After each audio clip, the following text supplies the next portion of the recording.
সাইদ দিবসে জাতীয় সনদে সব দলের স্বাক্ষর নিয়ে সন্দিহান আলী রিয়াজ। জুলাইয়ের মধ্যে প্রকাশের আশা, বললেন কোনো দলের প্রতিপক্ষ নয় ঐকমত্য কমিশন। 5 আগস্ট ছাত্র জনতার মুক্তি দিবস পালন করবে এনসিপি। 3রা আগস্ট শহীদ মিনারে ইশতেহার পাঠ। সারা দেশে মাসব্যাপী হবে জুলাই পদযাত্রা। বিচারকদের শৃঙ্খলা বিধি গ্রহণের আগের আদেশ স্থগিত। নিম্ন আদালতের নিয়ন্ত্রণ নির্বাহী বিভাগকে দিতে রাজি না হওয়ায় দেশ ছাড়তে বাধ্য হন এসকে সিনহা, দাবি আইনজীবীর। কুমিল্লার মুরাদনগরে ঘরে ঢুকে নারীকে ধর্ষণের অভিযোগ, নির্যাতনের ভিডিও সামাজিক মাধ্যমে ভাইরাল। থানায় ভুক্তভোগীর মামলা, গ্রেফতারের পর আদালতে মূল হত্যা সহ 5 আসামি। এবং এনবিআরে অচল অবস্থা, চলছে কমপ্লিট শাটডাউন। শুল্ক কর আদায়ে স্থবিরতা, আমদানি রফতানি কার্যক্রম ব্যাহত। চেয়ারম্যানের পদত্যাগ ছাড়া আলোচনা নয়, জানালেন কর্মকর্তারা।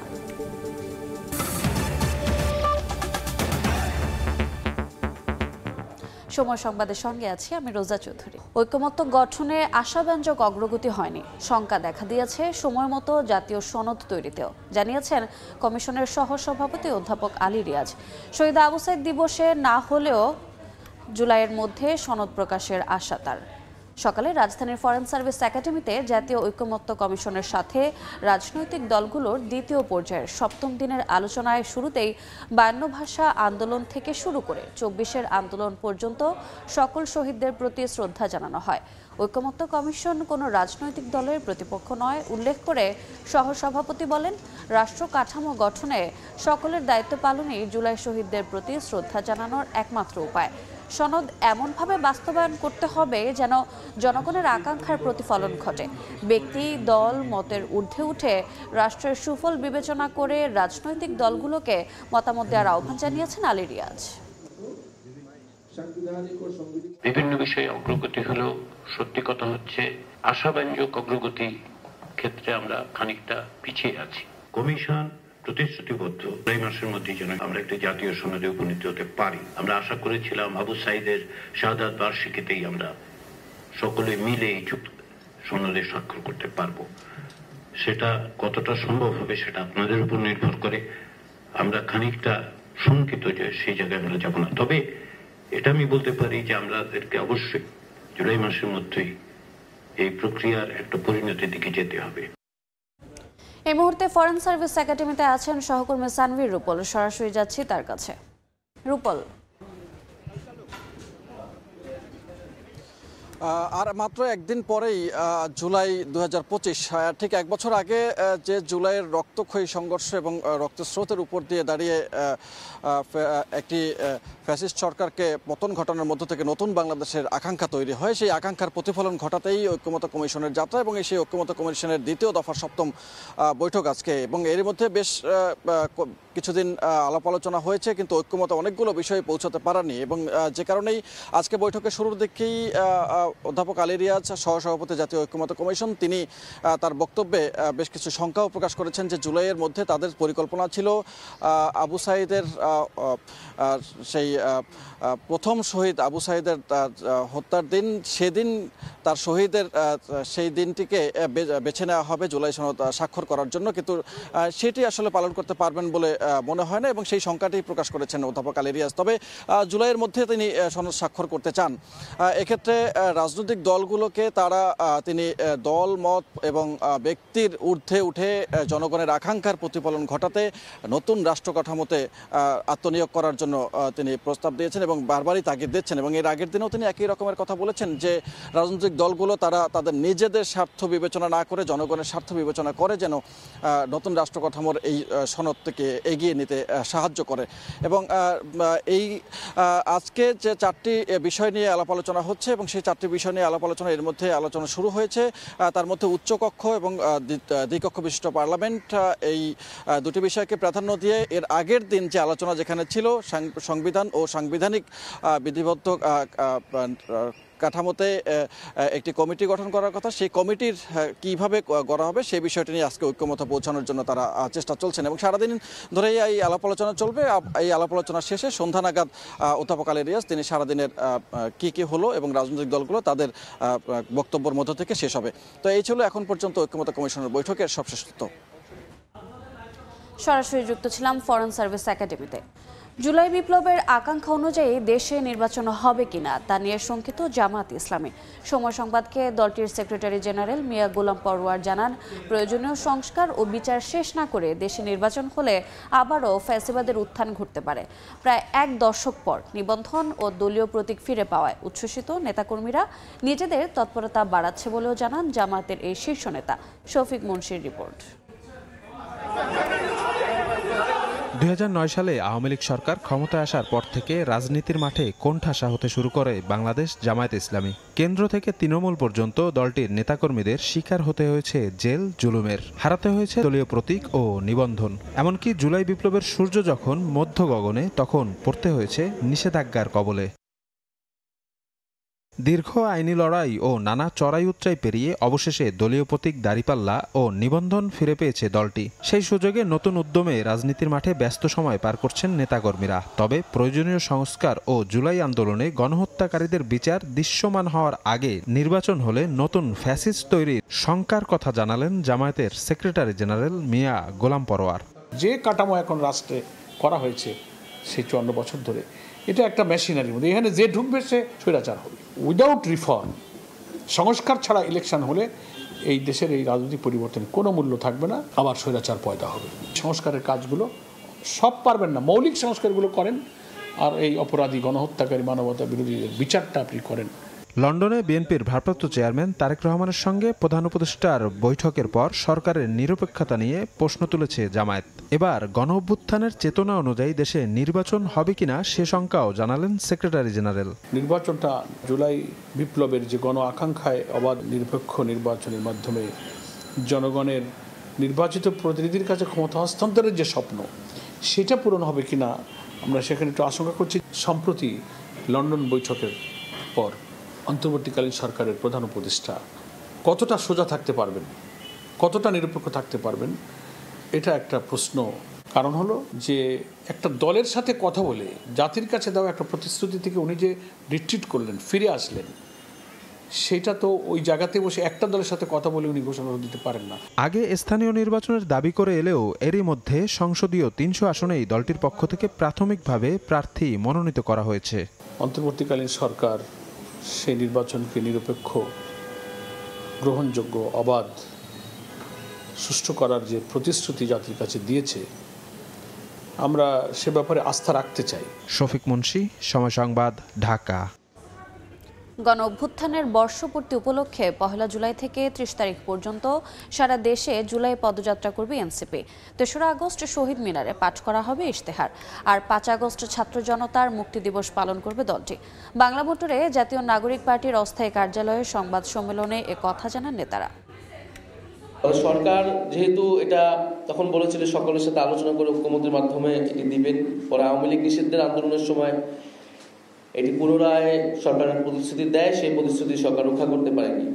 ফলে আমরা মনে করি যে অভ্যুত্থান ছাত্র জনতা করেছেন এবং এই ঘোষণাপত্র আমরা ছাত্র জনতাকে সাথে নিয়ে তাই 3রা আগস্ট এই ছাত্র জনতার জুলাই ঘোষণাপত্র এবং ইশতেহার কর্মসূচি রাখছি। সারা বাংলাদেশের মানুষের আকাঙ্ক্ষা, তাদের প্রত্যাশা শুনে তাদেরকে সাথে নিয়ে আমরা 3রা আগস্ট শহীদ মিনারে ছাত্র জনতার জুলাই ঘোষণাপত্র এবং ইশতেহার পাঠ করব এবং 5ই আগস্ট আমরা ছাত্র জনতার মুক্তি দিবস উদযাপন করব।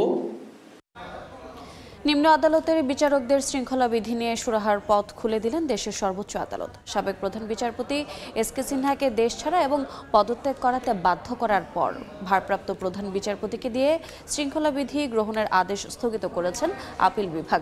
ঐতিহাসিক মাসদার হোসেন মামলার রিভিউয়ের আইনজীবী বলছেন, আওয়ামী লীগ আমলে বিচার বিভাগে নির্বাহী বিভাগের হস্তক্ষেপের জ্বলন্ত উদাহরণ ছিল শৃঙ্খলা বিধির এই মামলা। বাংলাদেশের বিচার বিভাগের ইতিহাসে সবচেয়ে আলোচিত ঐতিহাসিক মাসদার হোসেন মামলা। 26 বছর আগে বিচার বিভাগ পৃথকীকরণ চেয়ে করা এই মামলায় আপিল বিভাগ 12 দফা নির্দেশনা দিলেও পরবর্তী কোনো সরকার তা বাস্তবায়ন করেনি। শুধু 111-এর সময় বিচারক নিয়োগের জন্য জুডিশিয়াল সার্ভিস কমিশন গঠন করা হয়। মাজদার হোসেন মামলার রায়ে বলা হয়, বিচারকরা প্রজাতন্ত্রের কর্মচারী হলেও তারা সিভিল এবং অ্যাডমিনিস্ট্রেশন সার্ভিস থেকে পৃথক, কাজেই শৃঙ্খলাবিধি সরকারি কর্মচারীদের থেকে ভিন্ন হবে। এই এক মামলায় অধস্তন আদালতের বিচারকদের শৃঙ্খলা বিধিমালাকে কেন্দ্র করে শেখ হাসিনার সঙ্গে সম্পর্কের অবনতি হয়ে দেশ ছাড়তে বাধ্য হন সাবেক প্রধান বিচারপতি এস.কে. সিনহা। সিনহা দেশ ছেড়ে চলে যাওয়ার পর সাবেক ভারপ্রাপ্ত প্রধান বিচারপতি আব্দুল ওয়াহাব মিয়াকে দিয়ে নিম্ন আদালতের বিচারকদের শৃঙ্খলাবিধির অনুমোদন নিয়ে নেন তৎকালীন আইনমন্ত্রী আনিসুল হক। অথচ বিধিমালায় সুপ্রিম কোর্টের প্রাধান্য খর্ব করে আইন মন্ত্রণালয়কে প্রাধান্য দেয়া হয়। ওয়াহাব মিয়া নেতৃত্বাধীন 5 সদস্যের বেঞ্চের সেই আদেশ রোববার স্থগিত করলেন বর্তমান আপিল বিভাগ। যে আদেশটি দিয়েছিলেন শৃঙ্খলা বিধিকে গ্রহণ করে এই আদেশটি স্থগিত হয়ে গেল, ওই আদেশের আর কোনো কার্যকারিতা থাকলো না। দ্বিতীয়ত হলো শৃঙ্খলা বিধি বর্তমানে যা আছে তা অন্তর্বর্তীকালীন সময়ের জন্য কার্যকর থাকবে। আর তৃতীয়ত হলো হাইকোর্ট বিভাগকে নির্দেশনা দিলেন 116 অনুচ্ছেদকে নিয়ে যে রিট পিটিশনটি শুনানি হচ্ছে, এই রিট পিটিশনটি শুনানি করতে আর কোনো বাধা থাকলো না। নিম্ন আদালতের যে শৃঙ্খলা বিধি আছে তা এই ইন দ্য মিন টাইম যে সময় আছে সেটি কার্যকর থাকবে। হাইকোর্ট বিভাগে যে রিট পিটিশনটি শুনানি হচ্ছে সংবিধানের 116 অনুচ্ছেদ নিয়ে, এই শুনানি যথাযথভাবে চলবে। মাজদার হোসেন মামলার রিভিউয়ের আইনজীবী শিশির মনির বলেন, আওয়ামী লীগ আমলে বিচার বিভাগে নির্বাহী বিভাগের হস্তক্ষেপের জ্বলন্ত উদাহরণ ছিল শৃঙ্খলা বিধির এই মামলা।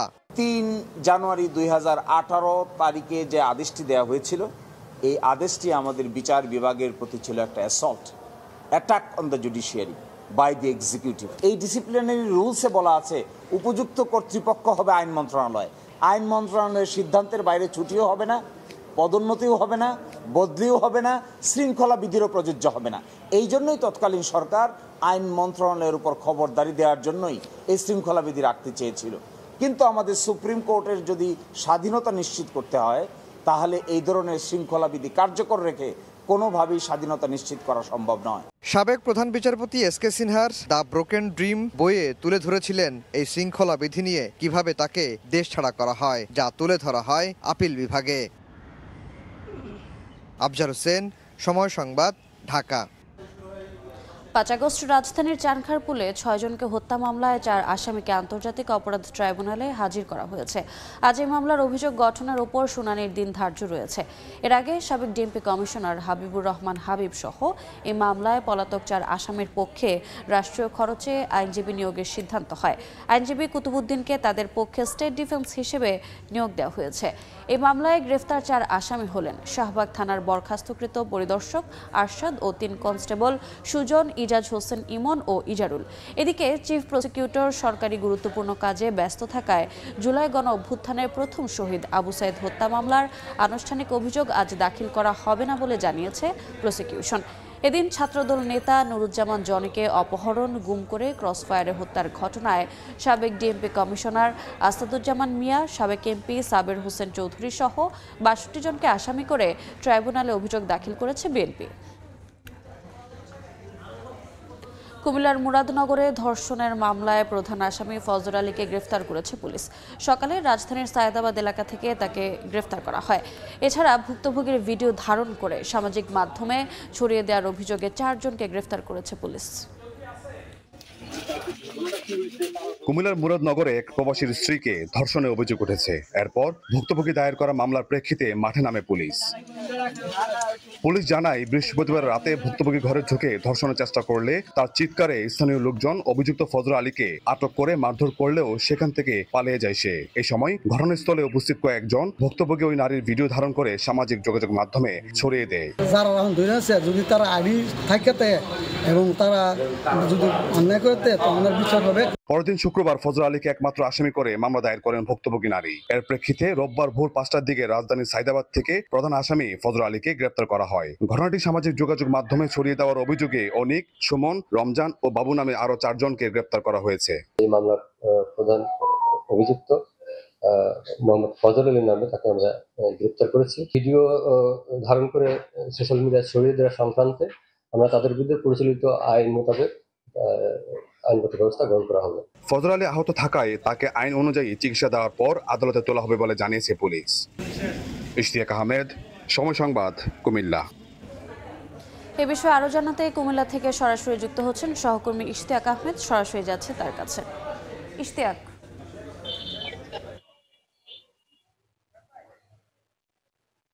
কুমিল্লা মুরাদনগর উপজেলার রামচন্দ্রপুর যে পাঁচকিত্তা গ্রাম রয়েছে সেই গ্রামে 26শে জুন অর্থাৎ রাতের বেলা একটি ধর্ষণের ঘটনা ঘটে এবং সেই ঘটনায় ভুক্তভোগী 27 তারিখে বাদী হয়ে মামলা করে ফজর আলী নামে এক ব্যক্তির বিরুদ্ধে। তার পরবর্তীতে পুলিশ কিন্তু তাকে গ্রেপ্তারের জন্য অভিযান পরিচালনা শুরু করে এবং আজ ভোরবেলায় ঢাকা সাইদাবাদ এলাকা থেকে আমরা দেখেছি যে তাকে গ্রেপ্তার করা হয়েছে এবং বিশেষ করে যখন এই ফজর আলী ভুক্তভোগী নারীকে ধর্ষণের জন্য ঘরের দরজা ভেঙে ভিতরে ঢুকে তাকে ধর্ষণ করে, তখন তার ভুক্তভোগী নারীর চিৎকারে যে স্থানীয় যারা আছে তারা কিন্তু ঘটনাস্থলে যায় এবং ফজর আলীকে তারা ধরে মারধর করার পরে সে ফজর আলী ঘটনাস্থল থেকে পালিয়ে যায়। তার পরবর্তীতে স্থানীয় কয়েকজন যুবক ওই ঘটনার কিছু ভিডিও ধারণ করে এবং সেই ভিডিওগুলো সামাজিক যোগাযোগের মাধ্যমে তারা ছড়িয়ে দেয় এবং পুলিশ ফজর আলীকে গ্রেপ্তারের পর অর্থাৎ যে মূল হুতা ধর্ষণকারী যিনি, তাকে গ্রেপ্তারের পর যে 4 জন যে ভিডিওগুলো ধারণ করেছে এবং সামাজিক যোগাযোগের মাধ্যমে সেটি ছড়িয়ে দিয়েছে তাদেরকে গ্রেপ্তার করে মুরাদনগর উপজেলার যে পাঁচকিত্তা গ্রাম থেকে এবং তাদেরকে গ্রেপ্তার করার পর তাদেরকে এই মুহূর্তে মুরাদনগর থানায় তাদেরকে রাখা হয়েছে এবং তাদের বিরুদ্ধে আলাদা করে ডিজিটাল সিকিউরিটি আইনে মামলা করা হবে বলে আমাদের নিশ্চিত করেছেন কুমিল্লা জেলা পুলিশ সুপার। একটা বিষয় জানিয়ে রাখতে চাই যে বিশেষ করে যে ফজর আলীকে এই মুহূর্তে ঢাকা থেকে তারা কিন্তু কুমিল্লা মেডিকেল কলেজ হাসপাতাল নিয়ে আসা হয়েছে এবং পুলিশের হেফাজতে তাকে চিকিৎসা দেওয়া হচ্ছে এবং চিকিৎসা যখন শেষ হবে অর্থাৎ চিকিৎসক যখন তাকে ছাড়পত্র দিবে তখন ফজর আলীকে আদালতে তোলা হবে বলে আমরা জানতে পেরেছি পুলিশের মাধ্যমে। তো এই ছিল আমার কাছে কুমিল্লা থেকে সর্বশেষ। সরাসরি যুক্ত ছিলাম কুমিল্লায়। সময় সংবাদে আরো থাকছে। রাজধানীর সড়কে একদিনে ঝরল 5 প্রাণ। উত্তরায় ট্রাক চাপায় একই পরিবারের 3 জন নিহত। তেজগাঁওয়ের মাইক্রোবাসের ধাক্কায় মোটরসাইকেল। চেয়ারম্যানের পদত্যাগ ও যৌক্তিক সংস্কারের দাবিতে অনড় এনবিআর সংস্কার ঐক্য পরিষদ। আজও চলছে কমপ্লিট শাটডাউন ও মার্চ টু এনবিআর কর্মসূচি। সকাল থেকে এই কর্মীরা জড়ো হয়েছেন আগারগাঁওয়ের রাজস্ব ভবনের সামনে। যে কোনো ধরনের অনাকাঙ্ক্ষিত ঘটনা এড়াতে মোতায়েন করা হয়েছে আইনশৃঙ্খলা বাহিনীর সদস্য। শাটডাউন কর্মসূচির কারণে সমুদ্র ও স্থলবন্দরগুলোতে ব্যাহত হচ্ছে আমদানি রফতানি কার্যক্রম। তবে বন্দর দিয়ে পাসপোর্টধারী যাত্রী সেবা অব্যাহত রয়েছে। প্রতিদিনই প্রায় 2,500 কোটি টাকা ক্ষতির মুখে পড়ছেন বলে জানিয়েছেন ব্যবসায়ীরা। যদিও তাদের পাশে থাকার আহ্বান আন্দোলনকারীদের। সরকারের সঙ্গে আলোচনার মাধ্যমে সুষ্ঠু সমাধান চান তারা। সরকার যদি মনে করে যে এই অচলাবস্থা কাটতে হবে, কারণ দেশটা কিন্তু আমাদের সবার, আমরা যেমন কাজ করতে চাই আপনারাও কিন্তু কাজে আটকে আছেন। সরকারের রাজস্ব ব্যবস্থা কিন্তু থমকে আছে। এটা সরকারকে আসলে বুঝতে হবে যে আমরা কতটা জরুরি। এনবিআর চেয়ারম্যানের অপসারণের দাবিতে আমরা যদি অর্থ উপদেষ্টার সাথে বসিও এই দাবিটা জানাতে আমরা সেখানে যাব। সেক্ষেত্রে শাটডাউন এই মুহূর্তে যেহেতু গতকালকে থেকে শুরু করেছি, এটা পরবর্তী কোনো প্রোগ্রেস না হওয়া পর্যন্ত চলবে। আমাদের আলোচনার জন্য আমাদের দিকের আহ্বান হচ্ছে শর্তহীন। অর্থ উপদেষ্টা মহোদয়ের ওইখান থেকে যদি কোনো শর্ত আসে, শর্তযুক্ত নিয়ে কোনো আলোচনা করতে চান, তাহলে আমরা সেই বিষয়টা আমাদের যে ফোরাম আছে সবাই মিলে বসে সিদ্ধান্ত। এই মুহূর্তে রাজধানীর আগারগাঁওয়ে জাতীয় রাজস্ব বোর্ডের সামনে আছেন সহকর্মী সাদিক হাসান ইমন। সরাসরি যাচ্ছে তার কাছে। সাদিক, আমি এখন রয়েছি জাতীয় রাজস্ব বোর্ডের সামনে। সেখানে দেখছি যে আন্দোলনে কিন্তু মুখর অবস্থান, স্লোগানে মুখর অবস্থান। এখানে রাজস্ব কর্মকর্তা কর্মচারীরা যারা রয়েছেন তারা কিন্তু তাদের 1 দফা দাবিতে অনড় রয়েছেন। তারা বলছেন যে তাদের দফা 1 দাবি 1, সেটা তাদের আব্দুর রহমান খান, তাদের যে চেয়ারম্যান রয়েছেন এনবিআর এর চেয়ারম্যানের অপসারণ তারা দাবি করছেন এবং তারা কিন্তু চাচ্ছেন যে যৌক্তিক সংস্কার, তারা চাচ্ছেন যে তাদের যৌক্তিক সংস্কার করা হয়। ওদিকে কিন্তু দেখা যাচ্ছে যে অর্থ উপদেষ্টা তিনিও কিন্তু যৌক্তিক সংস্কারের জন্য তাদের ডেকেছেন। তিনি বলেছেন যে আন্দোলন প্রত্যাহার করলেই কিন্তু তারা আসলে আলোচনায় বসতে পারেন। সে 1 জুলাই যে আলোচনার কথা রয়েছে সেই তারিখটা কিন্তু আরো আগানো সম্ভব, কিন্তু এখানে তাদের অনড় অবস্থান। তাদের সাথে আমরা কথা বলেছি এ ব্যাপারে তারা কি অবস্থান নেবেন। এনবিআর কর্মকর্তারা, এনবিআর যদি সংস্কার ঐক্য পরিষদের আমরা নেতাদের সাথে কথা বলেছি, তারা বলেছেন যে তারা কিন্তু সবসময় আলোচনায় বসতে চান এবং তারা আজকে আন্দোলন করছেন এবং তারা একটা ইতিবাচক সাড়ার অপেক্ষায় রয়েছেন। ইতিবাচক সাড়া পেলে তারা আলোচনায় বসবেন। আজকে কিন্তু তারা বলেছেন 3টার সময় তারা আবারও ব্রিফিং করবেন।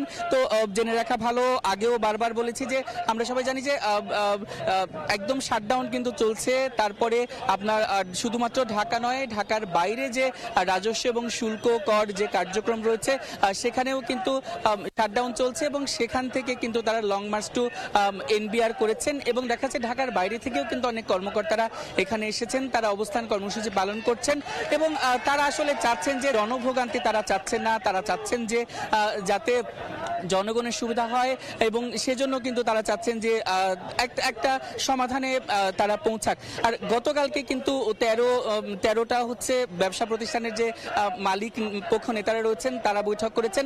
তারা বৈঠক করার পরে তাদের যে সমাধান এসেছে সেটা হলো তারা কিন্তু চাচ্ছেন যে একটা ভালো সংস্কার চাচ্ছেন এবং তারা চাচ্ছেন চেয়ারম্যানের পদত্যাগ কিন্তু তারা চাচ্ছেন না। তো এই ব্যাপারটাও কিন্তু এনারা অবগত রয়েছেন কর্মকর্তা কর্মচারীরা।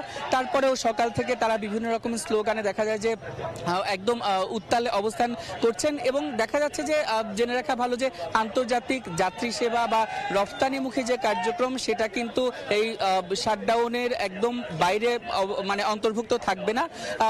আমরা কয়েকজন এখানের কর্মকর্তার সাথে কথা বলেছিলাম এবং কথা বলার পরে আমরা দেখতে পেরেছি যে তারা কিন্তু বারবার বলছেন যে তারা জনভোগান্তি চান না, তারা কিন্তু একটা যৌক্তিক সংস্কার চান এবং তার ভিত্তিতে কিন্তু আজকে 3টায় তারা ব্রিফ করবেন বলে জানিয়েছেন। তো জাতীয় রাজস্ব বোর্ডের ভবনের সামনে থেকে এই ছিল আমার কাছে সর্বশেষ। সরাসরি যুক্ত ছিলাম রাজধানীর আগারগাঁওয়ে। দেখছেন সময় সংবাদ, সঙ্গেই থাকুন। রাজধানীর সড়কে একদিনে ঝরল 5 প্রাণ। উত্তরার আজমপুর মোড়ে ট্রাক চাপায় একই পরিবারের 3 জন নিহত হয়েছেন। অপরদিকে তেজগাঁওয়ে মাইক্রোবাসের ধাক্কায় নিহত হয়েছেন মোটরসাইকেল আরোহী 2 যুবক। পুলিশ জানায় শনিবার দিবাগত রাত 3টার দিকে আজমপুর মোড়ে রাস্তার পাশে দাঁড়িয়েছিলেন জাবেদ আলম ও তার 2 ভাগিনা ফাহিম ও নয়মুল। এ সময় একটি ট্রাক তাদের উপর উঠিয়ে দেয়। এতে ঘটনাস্থলেই মারা যান তারা। ঘটনার পরপরই ট্রাকটি জব্দ করা হয়েছে। মরদেহ 3টি উদ্ধার করে ময়নাতদন্তের জন্য শহীদ সোহরাওয়ার্দী মেডিকেল কলেজ মর্গে পাঠানো হয়েছে। অপরদিকে একই রাতে তেজগাঁওয়ে প্রধান উপদেষ্টার কার্যালয়ের বিপরীত পাশে ক্রসিংয়ে একটি মোটরসাইকেল ধাক্কা দেয় মাইক্রোবাস। এতে মোটরসাইকেলে থাকা 2 যুবক নিহত হন।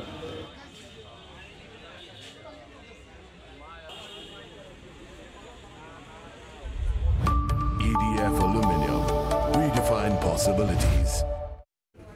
রাজধানীর হাজারীবাগ টেনারি মোড় এলাকায় একটি বাসার পানির ট্যাঙ্কি পরিষ্কার করার সময় বিস্ফোরণে শিশুসহ 4 জন দগ্ধ হয়েছেন। তাদেরকে জাতীয় বার্ন ও প্লাস্টিক সার্জারি ইনস্টিটিউটে চিকিৎসা দেওয়া হচ্ছে। দগ্ধরা হলেন চামড়া ব্যবসায়ী জিয়াউদ্দিন, তার 2 মেয়ে ফারিয়া ও রাফিয়া এবং দিনমজুর বেলাল হোসেন। স্বজনরা জানান শনিবার বিকেলে বাড়ির পানির ট্যাঙ্কি পরিষ্কার করতে নামেন দিনমজুর বেলাল। পানির ট্যাঙ্কির ঢাকনা সরিয়ে সেখানে অন্ধকার থাকায় বিদ্যুৎ সংযোগ দিয়ে একটি বাতি লাগাচ্ছিলেন। তখন পাশে দাঁড়িয়েছিলেন জিয়া ও তার 2 মেয়ে। এ সময় বিস্ফোরণ হলে 4 জনই দগ্ধ হন। তাদেরকে উদ্ধার করে প্রথমে একটি বেসরকারি হাসপাতালে নিয়ে যাওয়া হয়। পরবর্তীতে সেখান থেকে তাদেরকে জাতীয় বার্ন ইনস্টিটিউটে নিয়ে আসা হয়। তবে চিকিৎসকরা জানান তাদের কারোরই অবস্থা গুরুতর নয়। সময় সংবাদে আরও থাকছে। টানা বৃষ্টিতে ভয়াবহ বন্যার কবলে পাকিস্তানের 4 অঞ্চল। 2 দিনে 32 জনের মৃত্যু, নিখোঁজ বেশ কয়েকজন। পানির নিচে ভারতের হিমাচল প্রদেশ, প্রাণহানি বেড়ে 17। বগুড়ায় নিখোঁজের 2 দিন পর ঢাকা বিশ্ববিদ্যালয়ের শিক্ষার্থী হাসিন রায়হান সৌমিকের মরদেহ উদ্ধার করা হয়েছে। স্বজনরা জানান বৃহস্পতিবার সন্ধ্যায় শহরের জলেশ্বরীতলা এলাকায় নিজ বাড়ি থেকে হাঁটাহাঁটির জন্য বের হন সৌমিক। এরপর থেকেই নিখোঁজ ছিলেন। এ ঘটনায় পরিবার সদর থানায় জিডিও করে। বেলা 11টার দিকে শাহজাহানপুরের বি ব্লক এলাকায় সেনানিবাস লেক থেকে সৌমিকের মরদেহ উদ্ধার করে পুলিশ। পরিবারের দাবি, সৌমিককে পরিকল্পিতভাবে হত্যার পর লেকে ফেলে দেওয়া হয়েছে। আর পুলিশ বলছে মরদেহে কোনো আঘাতের চিহ্ন না থাকলেও তার চোখ মুখ দিয়ে রক্ত বের হচ্ছিল। এ ঘটনায় তদন্ত চলছে। সৌমিক ঢাকা বিশ্ববিদ্যালয়ের কম্পিউটার সায়েন্স বিভাগের 2013-14 শিক্ষাবর্ষের শিক্ষার্থী ছিলেন। জামালপুরের ইসলামপুরে গভীর রাতে নিজ বাড়ির উঠানে এক ইউপি সদস্যকে কুপিয়ে হত্যা করেছে দুর্বৃত্তরা। পুলিশ জানায় আইনশৃঙ্খলা বাহিনীর পরিচয়ে শনিবার রাতে নিজ ঘরের কক্ষ থেকে ডেকে বের করা হয় আব্দুর রহিমকে। কিছু বুঝে ওঠার আগেই 10 থেকে 12 জনের একটি দল উপর্যুপরি ধারালো আঘাত দিয়ে অস্ত্র দিয়ে আঘাত করতে থাকে। এ সময় তার স্ত্রী ও স্বজনরা বাধা দিতে আসলে তাদেরকেও মারধর করা হয়। দুর্বৃত্তদের হামলায় ঘটনাস্থলে নিহত হন আব্দুর রহিম। নতুন অর্থ বছরের প্রথমার্ধের মুদ্রানীতি ঘোষণা হতে পারে জুলাইয়ের দ্বিতীয় সপ্তাহে। সংকোচনমুখী মুদ্রানীতি অব্যাহত থাকবে কিনা তা নির্ভর করছে জুনের মূল্যস্ফীতি আরও কমে আসার ওপর, এমনটাই জানিয়েছে কেন্দ্রীয় ব্যাংক। মুদ্রা বিনিময় হার স্থিতিশীল রেখে রিজার্ভ ও কর্মসংস্থান বাড়ানোর দিকেও নজর থাকবে। তবে বিনিয়োগ পরিবেশ উন্নয়নের পরামর্শ অর্থনীতিবিদদের। সাইফুল ইসলামের রিপোর্ট। ঋণের মাধ্যমে অর্থনীতিতে টাকার প্রবাহ বাড়িয়ে বা কমিয়ে মূল্যস্ফীতি নিয়ন্ত্রণের চেষ্টা করে বিশ্বের কেন্দ্রীয় ব্যাংকগুলো। লক্ষ্য থাকে কর্মস্থানের যোগান দিয়ে সরকার নির্ধারিত অর্থনৈতিক প্রবৃদ্ধি অর্জনে সহায়তা করা। নতুন অর্থবছরের জন্য বাজেটে মূল্যস্ফীতির হার ধরা হয়েছে 6.5% এবং অর্থনৈতিক প্রবৃদ্ধি 5.5%। এই লক্ষ্য পূরণে জুলাই মাসে আসছে প্রথমার্ধের মুদ্রানীতি। কি থাকছে এবারের মুদ্রানীতিতে? জুন পর্যন্ত একটা টার্গেট দিয়েছিল, এটা 6-7 মধ্যে নামিয়ে আসলো কিনা, যদি অফিসিয়ালি নেমে আসে তবে এক ধরনের সিদ্ধান্ত হবে। আর যদি দেখে না এখনো আমরা কাঙ্ক্ষিত পর্যায়ে পৌঁছতে পারিনি, তখন হয়তো আগের রিজিড অবস্থা আর একটু কন্টিনিউ করতে পারে। চলতি অর্থবছরের দ্বিতীয়ার্ধের মুদ্রানীতির লক্ষ্য অনুযায়ী মূল্যস্ফীতি, জিডিপি ও ঋণ লক্ষ্যমাত্রা এখনো অর্জিত হয়নি। তবে স্থিতিশীল আছে বিনিময় হার, রেমিটেন্সে ভর করে বাড়ছে রিজার্ভ। এই স্থিতিশীলতা ধরে রাখতে চায় কেন্দ্রীয় bank. Growth, employment generation, inflation, exchange rate, interest rate, reserve build up সব কিছু এবং ব্যাংকিং সেক্টরের চ্যালেঞ্জগুলো সব কিছু মিলেই আমরা কনসিডার করে আলোচনা করে অর্থনীতির গতি প্রকৃতি নির্ধারণ করে এবং ইনফ্লেশন কমে আনা, এই লক্ষ্যেই কিন্তু মনিটারি পলিসি ডিজাইন করা হবে। অর্থনীতিবিদরা বলছেন, শুধু সংকোচনমুখী মুদ্রানীতি করে সুদের হার বাড়িয়ে মূল্যস্ফীতিকে নিয়ন্ত্রণ করা যাবে না, বরং বাজার সিন্ডিকেট বন্ধে কঠোর ব্যবস্থা নিতে হবে। গুরুত্ব দিতে হবে বিনিয়োগের পরিবেশ তৈরিতে। বিনিয়োগ যদি বৃদ্ধি না করতে পারি, কর্মসংস্থান যদি বৃদ্ধি না করতে পারি, প্রবৃদ্ধি যদি না বাড়াতে পারি, তাহলে কিন্তু জনদুর্ভোগ আরও বৃদ্ধি পাবে আগামী দিনগুলোতে। কাজে এটাকেও মাথায় রাখা প্রয়োজন হবে যখন নতুন মুদ্রানীতি বিগত আগামী 6 মাসের জন্য ঘোষণা করা হয়। 2006 সাল থেকে বছরে 2 বার মুদ্রানীতি ঘোষণা করা হলেও 2019 সাল থেকে তা একবারে নামিয়ে আনা হয়েছিল। অবশ্য 2022-23 অর্থবছর থেকে আবারও বছরে 2 বার মুদ্রানীতি দিচ্ছে কেন্দ্রীয় ব্যাংক। সাইফুল ইসলাম, সময় সংবাদ, ঢাকা। দেখছেন সময় সংবাদ। এবারে দেশের বাইরের খবর। টানা বৃষ্টিতে ভয়াবহ বন্যার কবলে পড়েছে পাকিস্তানের 4টি প্রদেশ। বন্যায় 2 দিনে 32 জনের মৃত্যু হয়েছে। নিখোঁজ রয়েছেন বেশ কয়েকজন। উদ্ধার অভিযানে নামানো হয়েছে সেনা ও জরুরি সেবা সংস্থাগুলো। দুর্যোগ ব্যবস্থাপনা কর্তৃপক্ষ জানিয়েছে ঝুঁকিতে রয়েছে অন্তত 60টি জেলা। এদিকে ভারতে হিমাচল প্রদেশে বন্যায় 17 জনের মৃত্যুর খবর পাওয়া গেছে। টানা ভারী বর্ষণে বন্যা কবলে পাকিস্তানের খাইবার পাখতুনখোয়া, পাঞ্জাব, বেলুচিস্তান ও সিন্ধু প্রদেশ। বিভিন্ন এলাকায় নদীর পানি বৃদ্ধি, পাহাড় ও ঘরবাড়ি ধসে প্রাণহানির খবর পাওয়া গেছে। বন্যা কবলিত এলাকায় উদ্ধার অভিযান চালাচ্ছে স্থানীয় প্রশাসন। পরিস্থিতি মোকাবেলায় মোতায়েন করা হয়েছে সেনা ও জরুরি সেবা সংস্থার কর্মীদের। পাঞ্জাবের লাহোর, ফয়সালাবাদ, গুজরানওয়ালা, ওকারা, মুজাফফরগড় সহ বিভিন্ন জেলায় পানির তোড়ে ছাদ ধসে কয়েকজন হতাহত হয়েছেন। করাচিতে ঘটেছে ছাদ ধস ও বিদ্যুৎস্পৃষ্ট হয়ে মৃত্যুর ঘটনা।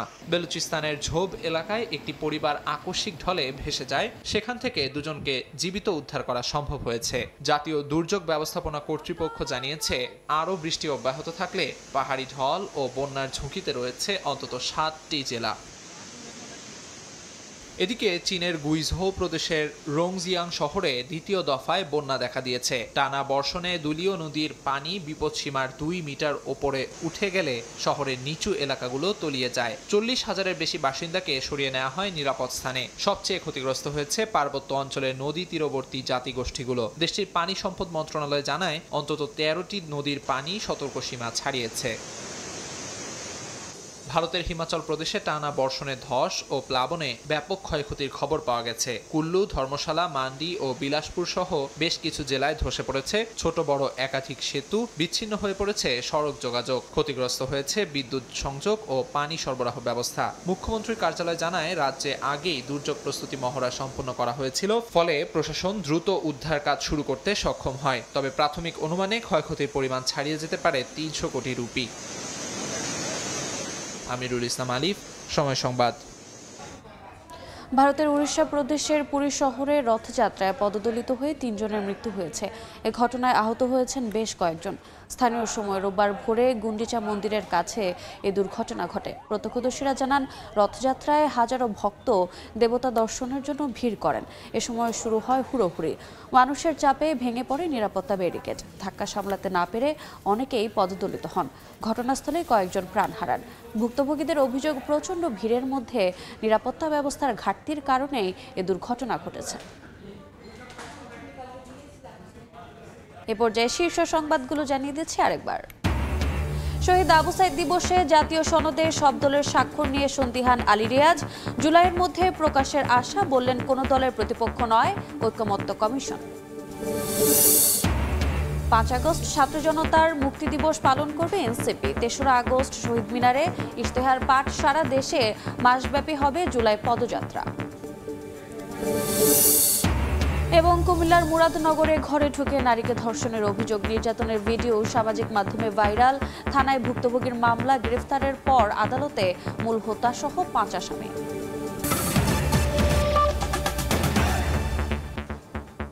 এ ছিল সময় সংবাদে, সঙ্গে থাকুন সময়ের।